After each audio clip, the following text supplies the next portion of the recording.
Mais uma vez, muito bom dia para você. Obrigado pela sua companhia. Você que acaba de acompanhar ao vivo a sessão plenária aqui pela TV Alemes. Bom, vamos começar falando então, como sempre, dos projetos que foram votados na sessão de hoje pelos deputados estaduais. 4 matérias estavam pautadas, as 4 foram votadas pelos deputados durante a sessão de hoje. A gente começa falando do projeto de lei de número 118, matéria apresentada pelo deputado Caravina, do PSDB, e que foi discutida, votada e aprovada em sua discussão única. Nós falamos dela ontem, aqui, discussão única não, aliás, em redação final, passou por uma pequena emenda e hoje voltou para a redação. Ontem nós falamos que denominavam o próprio público com o nome que especifica, e com a redação final a gente tem aqui denominando como Delso Álvaro Benedito, trecho da rodovia MS 475 entre o município de Novo Horizonte do Sul e entroncamento também com a rodovia MS 141.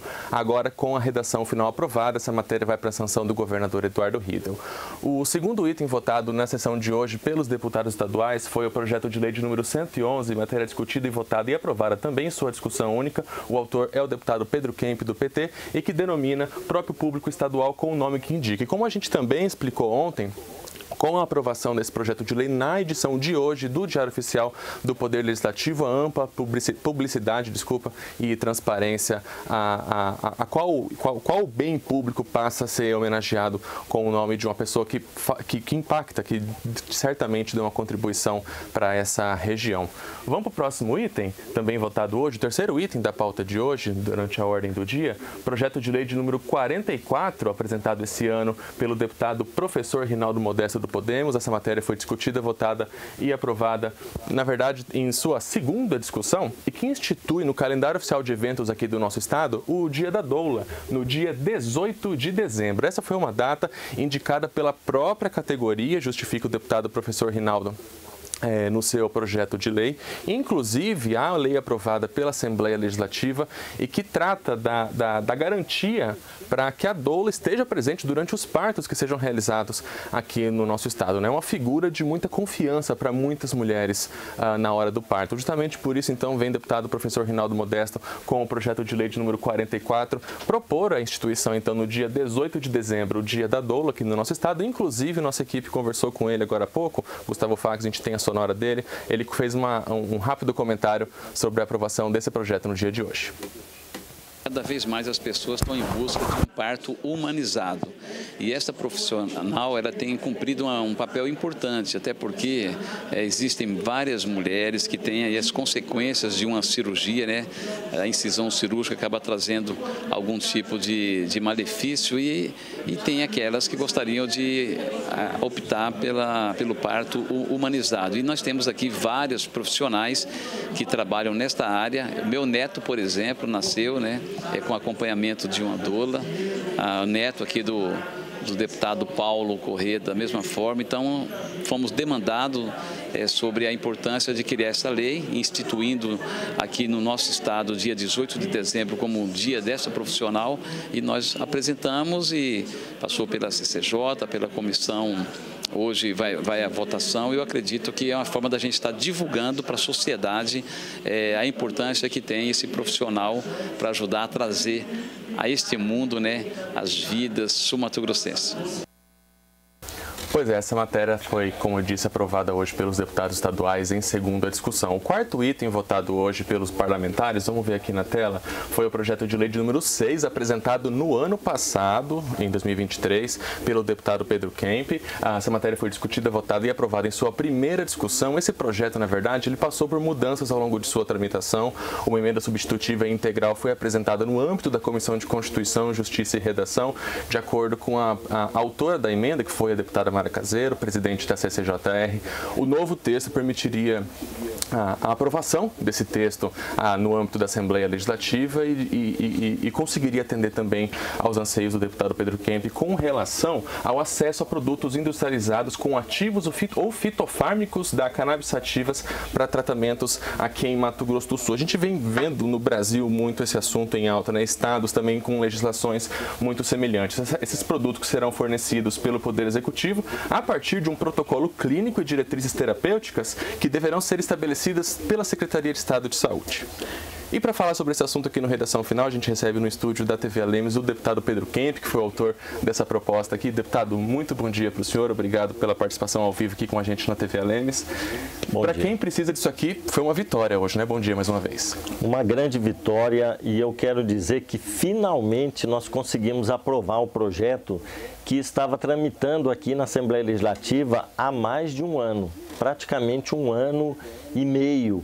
Esse projeto, ele visa garantir o acesso dos pacientes ao chamado canabidiol, o óleo extraído da maconha, que é um remédio. Importante a gente deixar claro isso, né? É um remédio hoje, inclusive, autorizado pela Anvisa, e este remédio, ele está trazendo muitos benefícios para vários pacientes que têm fibromialgia, doenças como, por exemplo, aquelas que trazem crises epiléticas, também autismo. Muitas pessoas com autismo já se beneficiaram desse medicamento.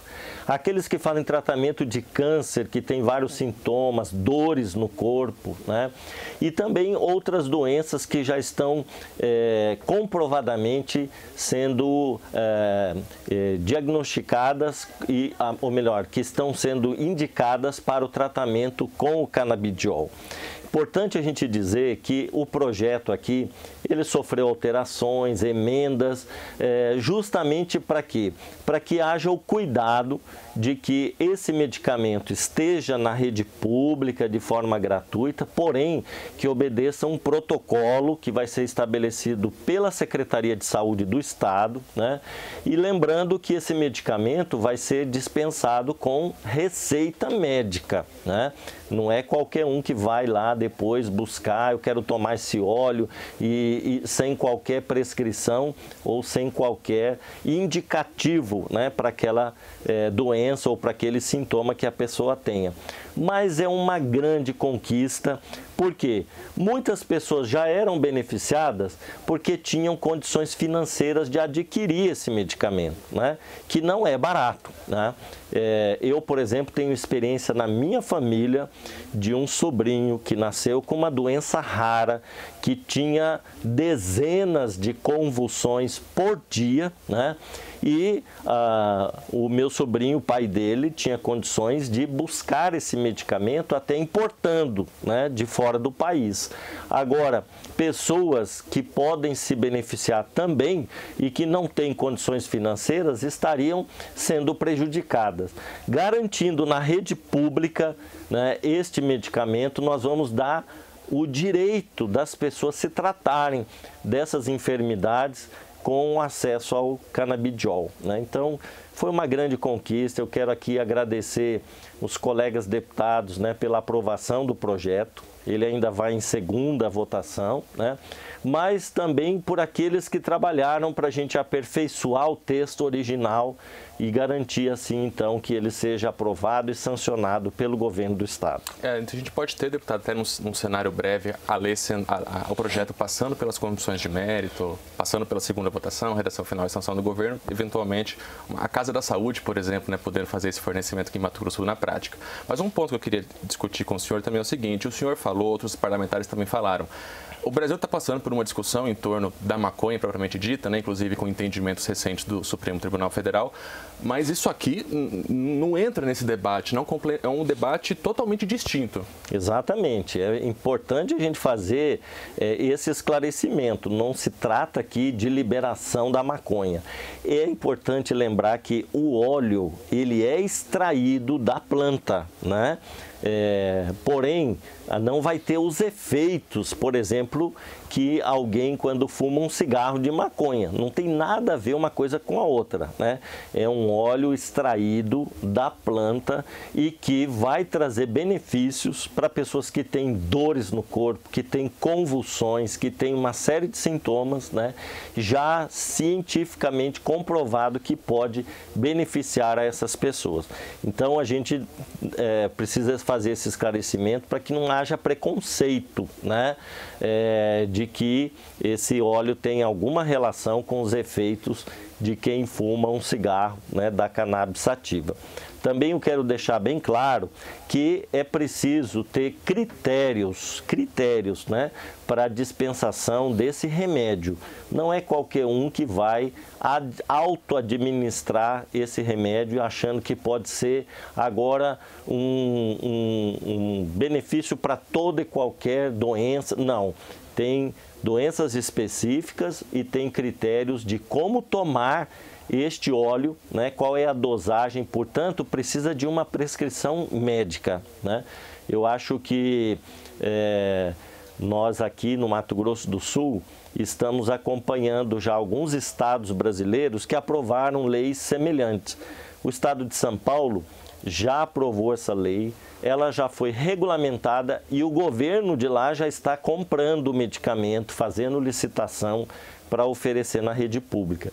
E nós esperamos que aqui também no estado o nosso projeto seja logo regulamentado pelo governo, que vai criar uma comissão para fazer esse trabalho, né?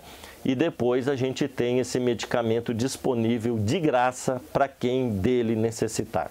Deputado Pedro Kemp, queria agradecer a participação do senhor ao vivo aqui com a gente na TV Assembleia. Muito obrigado. Uma boa quarta-feira. E eu que agradeço. Obrigado. Obrigado. Bom, a gente segue ao vivo com redação final, 11 horas e 45 minutos, para falar de uma proposição apresentada hoje pelo deputado Antônio Vaz, que traz algumas alterações no Estatuto dos Militares aqui do nosso estado, com relação mais especificamente sobre a participação dos militares nas eleições, né? Inclusive esse ano eleitoral. Vamos ver o comentário do deputado Antônio Vaz durante uma conversa com a nossa equipe. É uma dupla interpretação nessa lei, né, sobre os militares para participar do pleito eleitoral, né, e fala sobre de 5, 10 anos ou mais, fala para militares, só que alguns interpretam como se fosse a polícia militar. E a lei federal fala sobre prestação de serviços militares, tanto nas Forças Armadas como na Polícia Militar e outros órgãos também, né?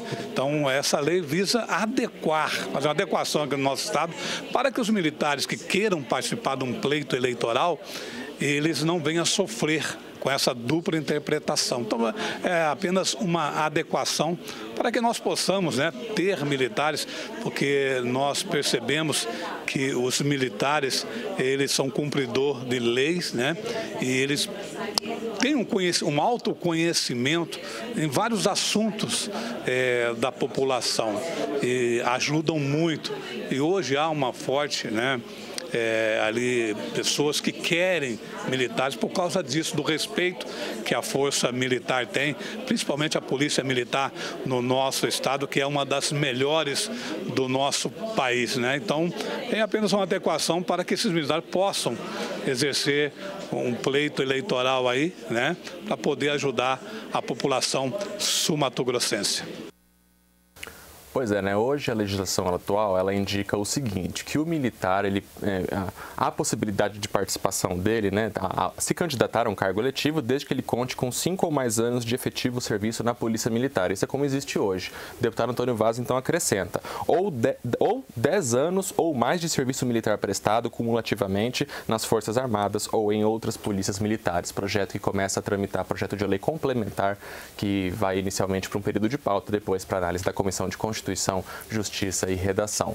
11 horas e 47 minutos em Mato Grosso do Sul. Falar agora de um comentário feito durante a sessão pelo deputado Paulo Correia, primeiro secretário aqui da Casa de Leis, porque ontem o governo do estado inaugurou a o asfalto da MS 345, mas que é popularmente conhecida como a Estrada do 21, que vai conectar Anastácio a Bonito, e para quem sai de Campo Grande são 40 quilômetros a menos de trajeto. O governador foi justo e eu queria comemorar com os nobres deputados, porque eu estava representando a nossa casa, no governo Reinaldo Azambuja, que durante 5 dias eu assumi o governo do estado com a anuência dos nossos pares. E nesses 5 dias eu pedi para o Reinaldo para a gente lançar a MS 345. E ele me autorizou a ir lá, a MS 345, Caravina, e a Estrada do Turismo. E o Rio deu ontem, Mara, como sempre, justo e claro, disse, vim aqui com o Paulo Correia, governador, então governador, e lançamos essa estrada.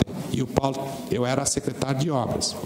E hoje o Paulo Corrêa está vindo comigo, eu sou o governador e nós estamos inaugurando o trecho. Vou só fazer um comentário rápido. Não é só isso que é a satisfação que nos dá de ter representado a nossa casa lá no governo nesses 5 dias. Conforme o nosso guru Londes Machado, um dia que você fica no governo como governador já vale, né, Júnior Mock? Mandato inteiro nosso aqui, que aí você ficou no executivo.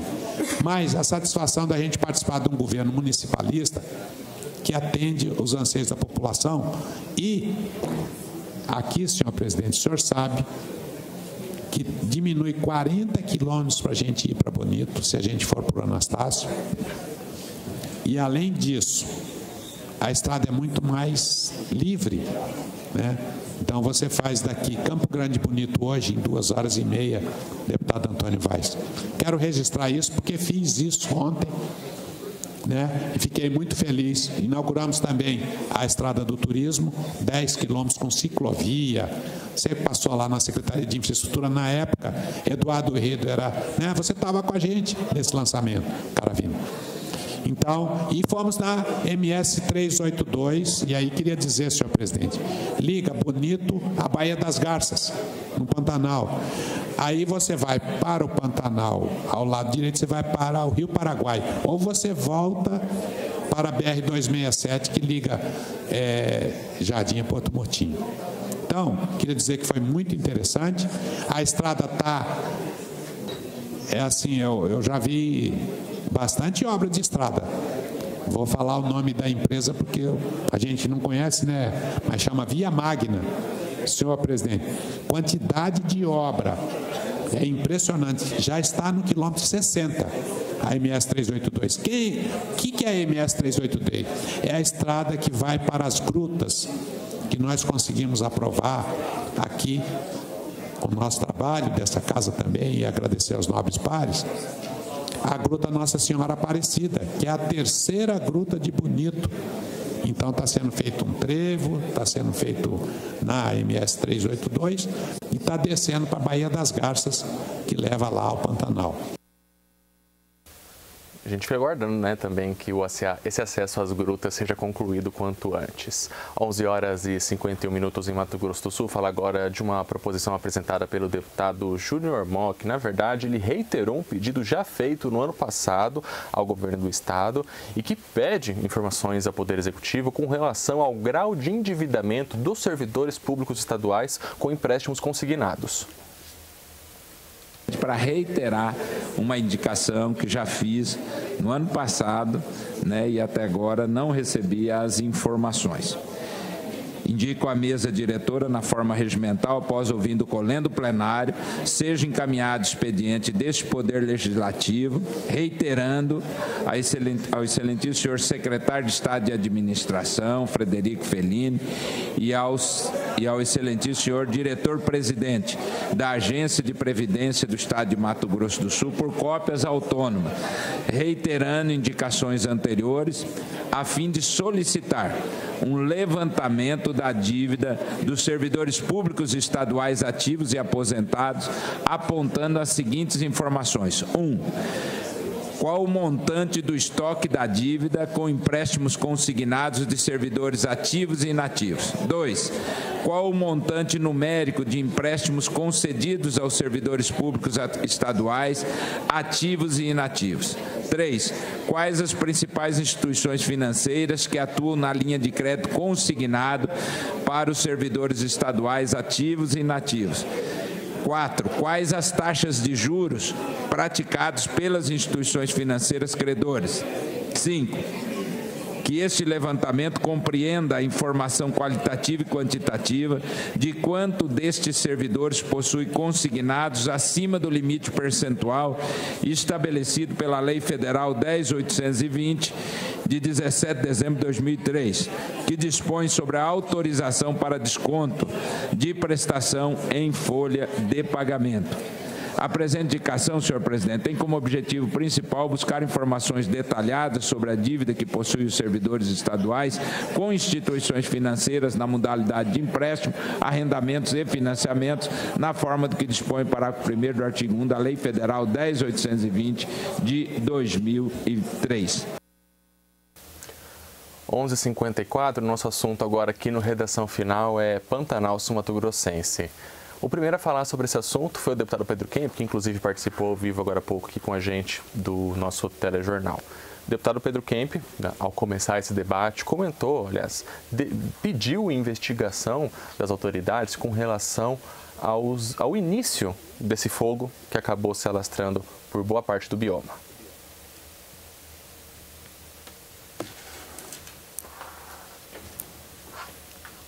Esta semana, o presidente do IBAMA, presidente nacional do IBAMA, falando sobre as queimadas aqui no nosso Pantanal, ele disse uma frase que eu penso ser importante para a nossa reflexão e nós temos que debater esse assunto.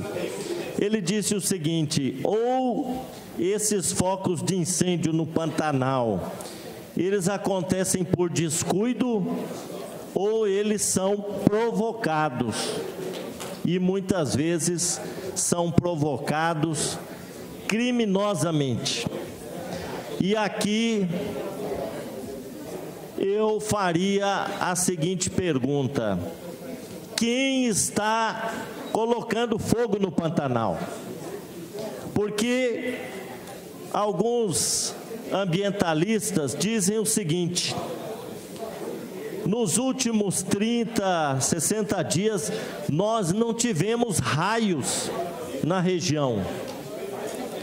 Nós não tivemos raios que podem provocar incêndios de forma natural no Pantanal.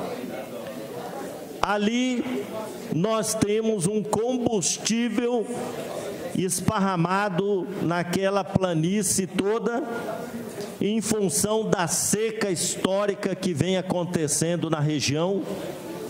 Esse combustível está ali presente em praticamente todo o Pantanal e não tivemos raios, portanto, alguém está colocando ou pessoas estão colocando fogo no Pantanal e nós não sabemos qual que é o motivo. É para fazer limpeza diária ou é para atrair investimentos? Fica essa pergunta. Uma coisa é certa: não está acontecendo incêndio de forma natural. Ou se coloca fogo controlado e perde-se o controle depois, ou se faz isso de forma proposital. Esse debate continuou no plenário da Assembleia Legislativa. O deputado João Henrique, por sua vez, falou sobre o papel da pecuária no controle dessa massa seca que gera esses possíveis focos de incêndio no Pantanal, em todo o Pantanal. Esta semana, o presidente do IBAMA, presidente nacional do IBAMA, falando sobre as queimadas. Bom, acabou que a gente acabou revendo mais uma vez aí a fala do deputado deputado Pedro Kemp, desculpa, né? Agora sim a gente está fazendo um ajuste para poder ouvir sim a fala do deputado João Henrique sobre o papel da pecuária, da cultura do gado em todo o Pantanal Sul-Mato-Grossense, né? O que ele chama inclusive, e muita gente chama, né? Os bombeiros do Pantanal. Bom, infelizmente eu acho que nós não vamos conseguir exibir esse trecho da fala do deputado João Henrique, mas eu te lembro que você consegue acompanhar a fala do parlamentar também no nosso canal do YouTube, o Assembleia Legislativa de MS, pode rever essa fala dele durante a sessão plenária do dia de hoje, além de, claro, como rever todas as discussões dos deputados estaduais. Presidente da Comissão de Meio Ambiente aqui da Casa, deputado Renato Câmara, durante o grande expediente, ocupou a tribuna para falar também sobre esse assunto. Falou falou sobre o uso da tecnologia pelos governos para fazer esse enfrentamento às chamas e também fez uma reflexão de como proteger o Pantanal no longo prazo. Tive a oportunidade de representar a Assembleia Legislativa na comitiva do governador, junto com a ministra Marina Silva e também com a ministra Simone Tebet. E o que nós vimos lá foi uma área que virou pó, simplesmente virou pó. E, diante disso, existem várias ações que estão sendo planejadas.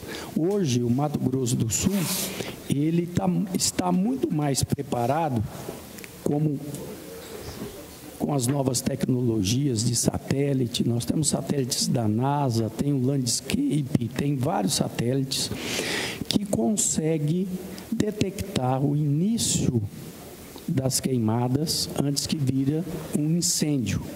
O grande problema, chegar até esse local. Começa a pegar fogo, é rápido. Como chegar sem estrada, como chegar, tem que ter instrumentos, né? E hoje o Estado tem instrumentos. Tem aviões, tem 2 aviões. Hoje está um avião, um AK, da Força Aérea Brasileira, que é um dos aviões mais eficientes na questão da queimada. E um ponto importante que foi discutido é a questão dos brigadistas. Hoje são 150 brigadistas contratados, mas, porém, são contratados nessa época de seca, na época que ocorre o maior número de incêndios. E uma pressão para que aconteça a contratação, além de mais brigadistas, que ele possa desenvolver esse trabalho o ano todo. Porque se o brigadista acompanha um acero ou uma estratégia com fogo para evitar incêndios mais graves no Pantanal, tem muito mais chances de ter sucesso. O que eu tenho visto, eu discordo um pouco de alguns colegas, eu não vejo que um produtor rural, ele coloque fogo no sentido criminoso para ver pegar fogo ou simplesmente para queimar a palhada que está ali. Porque ele corre um risco muito grande de perder a sua cerca. Hoje, 1 quilômetro de cerca no Pantanal custa mais de 15 mil reais. E ele vai colocar fogo para perder a sua cerca, que custa mais, às vezes, do que a sua terra. A troco do quê? Eu não vejo uma lógica nessa questão. Eu acho que não é isso. Precisamos entender melhor o porquê acontece. Claro, esse ano aumentou mais de 900% os focos de queimadas no Pantanal. Agora sim, nós vamos conseguir rever a fala do deputado João Henrique também sobre esse assunto. Ele comentou sobre o papel da pecuária no controle da biomassa e também na preservação do Pantanal. Ouvindo aqui atentamente a fala do colega deputado Pedro Kemp e acompanhando a narrativa nacional deles agora, do porquê que o Pantanal está queimando mais no governo PT, né? A gente acompanha uma série de narrativas. Uma delas, que sobrepõe aos fatos, é a questão que aumentou a quantidade de biomassa. É difícil hoje, senhor presidente, conseguir um simples autorização para supressão vegetal, para limpeza de pasto. A burocracia é tão grande e vai diminuindo a quantidade de sustentabilidade, investimento no Pantanal, que vai aumentando o fogo. É óbvio, se aumentou a biomassa, tem reservas e reservas servindo como reposição florestal, servindo como grandes reservas, na expectativa do crédito de carbono, e nós temos áreas e áreas improdutivas no Pantanal com a quantidade de biomassa. Vem a seca, pega fogo. Então, o que nós temos que pensar é o seguinte, que o próprio fogo, incentivar a queimada controlada na época adequada, reduz a quantidade de biomassa. Aumentar o gado, que é o bombeiro do Pantanal, aumenta a produtividade, vai fazendo as macegas no capim, senhor presidente, e isso contribui para a redução de queimada. Agora, a grande verdade é que nós transferimos o Pantanal para uma lei federal, para o governo federal, transferimos todas as responsabilidades, com medo de sofrer uma intervenção no Pantanal. Os produtores, os fazendeiros têm medo de fazer qualquer procedimento na área do Pantanal, deputado Pedro Neto. E quando acontecem as queimadas, muitas delas por ONGs, índios, que só têm o fogo como amigo para poder viabilizar a sua produção, pega-se fogo no Pantanal inteiro e a gente tem que assistir esse tipo de fala. Então está difícil, senhor presidente, ser produtor rural hoje no Mato Grosso do Sul, no Brasil. O valor, deputado Zé Teixeira, das multas que são colocadas sobre os fazendeiros, autorizações para limpeza e supressão de camada vegetal. Então, fica aí, senhor presidente, de certa forma, um protesto à fala do deputado que me antecede. O deputado João Henrique falou ao deputado que antecede, nós assistimos agora essa fala, mas na verdade o deputado João Henrique estava comentando a fala do deputado Pedro Kemp e não do deputado Renato Câmara. 11h05, meio-dia e 5 em Mato Grosso do Sul. Vamos falar agora do termo de acordo de liderança que foi publicado no Diário Oficial do Poder Legislativo, que deve acelerar a tramitação de 5 propostas que foram apresentadas ontem pelo Governo do Estado, pelo Poder Executivo, ao Parlamento Estadual. Vamos falar então primeiro de quais são esses projetos cujo acordo de liderança prevê tramitação agilizada. Projeto de lei de número 143, que prevê um reajuste no incentivo pago pelo Poder Executivo Estadual aos servidores que atuam como agentes de endemias. Esses servidores recebem um adicional de produtividade que hoje pode ser de até 50% do salário mínimo e que com esse projeto pode alcançar até 100% do salário mínimo. Reforço que é um adicional de produtividade. Projeto de lei de número 144, que autoriza um empréstimo do Governo do Estado com a Caixa para investimento em conjunto habitacional aqui em Campo Grande. Projeto de lei 145 autoriza o governo não a firmar empréstimo, mas a oferecer uma contragarantia em um empréstimo entre a Sanesul e a Caixa Econômica Federal. A Sanesul pede 100 milhões de reais, montante que deve ser investido no reforço, na modernização de sua estrutura. Vamos para a próxima tela também com mais 2 projetos. Projeto de lei de número 148, que traz algumas alterações na legislação sobre ICMS, mais especificamente sobre o entendimento do governo, sobre a presunção de incidência de ICMS, sobre a movimentação de movimentação e venda de mercadorias, sobre a aplicação de benefícios fiscais nas cobranças com um diferencial de alíquota, né, que é quando o governo faz uma cobrança diferenciada quando ocorre uma compra em outro estado e vem para Mato Grosso do Sul, e também disposições referentes ao pagamento do ICMS por meio de quem adere ao Simples Nacional. O projeto de lei 149 também faz parte desse acordo de liderança com tramitação agilizada e que trata do novo Refis, várias possibilidades de parcelamento para quem tem débitos junto ao governo do Estado, e também esse mesmo projeto de lei cria um novo prazo para a entrega da escrituração fiscal digital, que as pessoas jurídicas precisam fazer, entrega de toda essa documentação. O governo abre um novo prazo, inclusive anistiando possíveis multas caso essa entrega de toda essa documentação digital seja feita dentro desse novo prazo. Vamos ver o calendário então? Hoje aconteceu a distribuição dessas matérias na Comissão de Constituição, Justiça e Redação. Na semana que vem, quarta-feira, 10 de julho, a CCJR deve fazer a devolução dessas matérias. No dia seguinte, 11 de julho, votação em primeira discussão no plenário da Lemes, matéria sendo aprovada no plenário, deve ir à segunda discussão no dia 15 de julho, alguma delas sofrendo emenda, caso isso aconteça, a votação em redação final durante sessão extraordinária. Então, é dessa maneira que devem tramitar essas matérias nos próximos dias. 5 projetos de lei encaminhados pelo Poder Executivo. 12:08 em Mato Grosso do Sul. Com isso, a gente vai encerrando a edição de hoje aqui do Redação Final. Lembrando que amanhã, 8h45, tem primeira discussão com a Maritê Kogo e o Gustavo Fax, antecipando as discussões da sessão plenária. Outras notícias no nosso site www.aere.ms.gov.br. Redação Final está de volta amanhã, logo após a sessão plenária. Tchau.